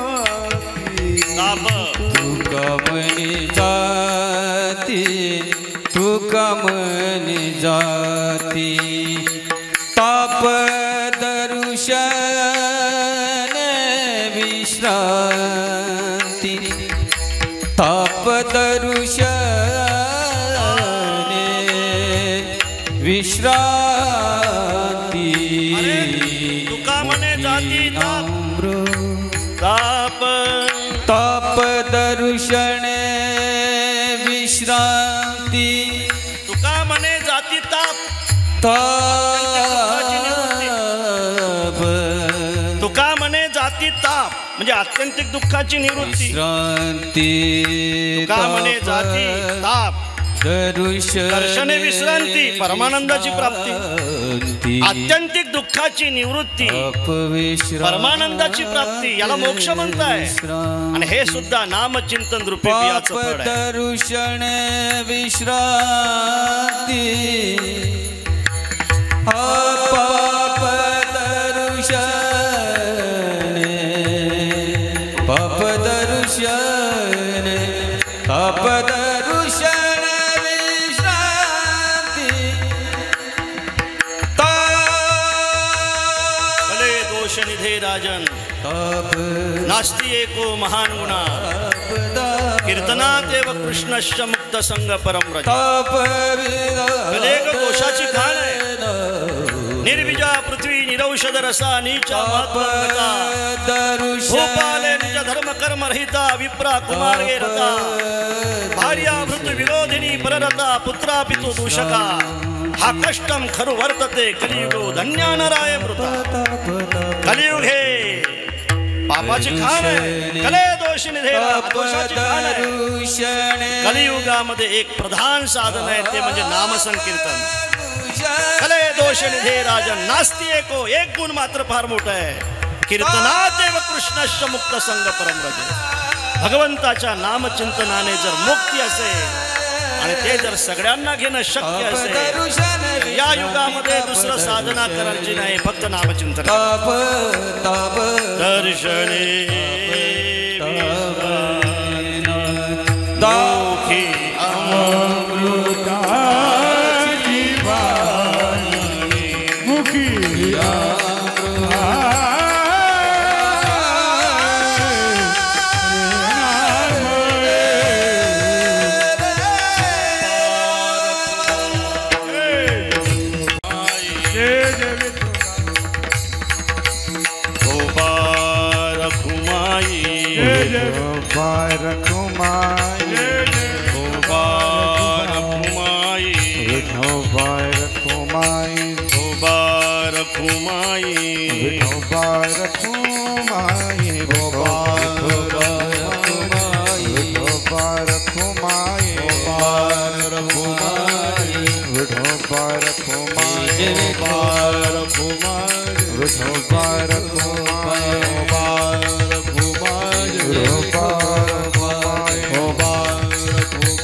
आजची सेवा या ठिकाणी विराम घेत आहे.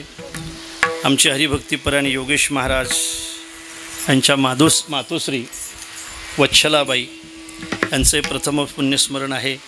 या निमित्ताने आपण सगळी महाराज मंडळी, काही अधिकारी मंडळी, काही राजकीय मंडळी, त्यांचे नातेवाईक या ठिकाणी उपस्थित आहेत. खरं म्हणजे आई गेल्यानंतरचे जे दुःख आहे ते प्रत्येकाला आहेच बघा. पण तुम्ही भाऊ आहात, तुम्ही एकत्र आहात. सज्जनानो, आईवडिलाची हीच इच्छा असते की आपल्या मुलांनी चांगलं राहिलं पाहिजे, परस्पर प्रेमाने राहिलं पाहिजे. असंच असते ना. मुलं ज्या वेळेला परस्पर प्रेमाने राहतात ना तो आनंद फार वेगळा असतो, फार वेगळा असतो. गरिबी आणि श्रीमंती याला गोडी मारा गड्याचं काय करताय. हे वृक्षाची नाही, हे अभ्राची सावली आहे, लक्षात ठेवा. हे कधी जाईल काही सांगता येत नाही. तुमच्यावर ज्या वेळेला सावली असेल त्यावेळेला त्या सावलीमध्ये दुसऱ्याला घ्या. त्यांच्यावर सावली ज्या वेळेला येईल त्यावेळेला आपल्याला घेतील. कुटुंबामध्ये असंच असलं पाहिजे. आपल्यावर जर सावली असेल तर आपण आपल्या नातेवाईकाला तर घेतलं पाहिजे. काही बहादर असे आहेत की आपल्यावरची सावली आपणच वापरतात, तेच पाय पसरतात, दुसऱ्याला ठेवतच नाहीत. लक्षात ठेवा, तुम्ही तुमच्यावर असलेली सावली जर दुसऱ्यासाठी वापरत नसाल ना तर तुमच्या अंगावर ज्या वेळेला ऊन येईल ना त्यावेळेला लोक उन्हात तडपू देतील, तुम्हाला पण सावलीत घेणार नाहीत. लक्षात ठेवा. आणि म्हणून अशा अर्थाने तुमची बंधू आपण अत्यंत प्रेमाने राहावं. त्यांच्या सुना आहेत, खऱ्या अर्थाने सगळे नातेवाईक आहेत.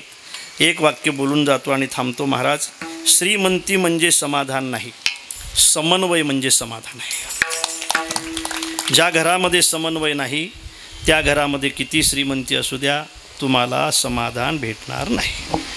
समन्वयाचं समाधान फार वेगळं असते. ते समन्वयाचं समाधान म्हणजेच रामकथा आहे, की जी रामकथा आता काही दिवसांनी कोण्या गावला, धारणगावला आहे, महाराजांच्या गावाला. महाराजांनीच घेतली. हो. आणि महाराज आमच्या सगळ्यांवर प्रेम करतायत. खरं म्हणजे काही फळंही बी शुद्ध आहे आणि फळंही शुद्ध आहे. बी शुद्ध आहे आणि फळसुद्धा शुद्ध आहे महाराज. हे बी आहे, हे फळ आहे. बी तरी फक्त तुमच्याच एरियात आहे, फळ तर सगळ्या महाराष्ट्रात आहे. आणि अशा अर्थाने खरं म्हणजे आपला मुलगा कीर्तनकार असावा हे कीर्तनकाराला वाटलं पाहिजे, आणि तो सात्विक कीर्तनकार असावा हे आणखी वाटलं पाहिजे, नाही का. आणि म्हणून महाराज आमच्या समोर या ठिकाणी आहेत. आपण सगळेजण आहात. मी नावं घेणं यासाठी टाळले आज की मला सगळ्यांची नावं माहीत नाहीत. एखाद्याचं चुकून राहील, ह्याला आपलं नावच घेतलं नाही आणि ते घोंगडं गुतील ना, मग तारीख घेणार नाहीत ना, असं काय करता. तुमचं जसं घोंगडं आहे त्या गुरुजीकडे, तसं आमचंही घोंगडं आहे ना. असो, या ठिकाणी मी थांबतो. ज्ञानेश्वर माऊलीचं भजन होईल, विनेकरी इथं येतील आणि त्यावेळेला तुम्ही नंतर चाल म्हणा. योगेश महाराज, आम्ही रजा घेऊ. ज्ञानेश्वर माऊली ज्ञानराज माऊली तुकाराम, ज्ञानेश्वर माऊली ज्ञानराज माऊली तुकाराम, ईश्वर माऊली ज्ञानराज माऊली तुकाराम. हरी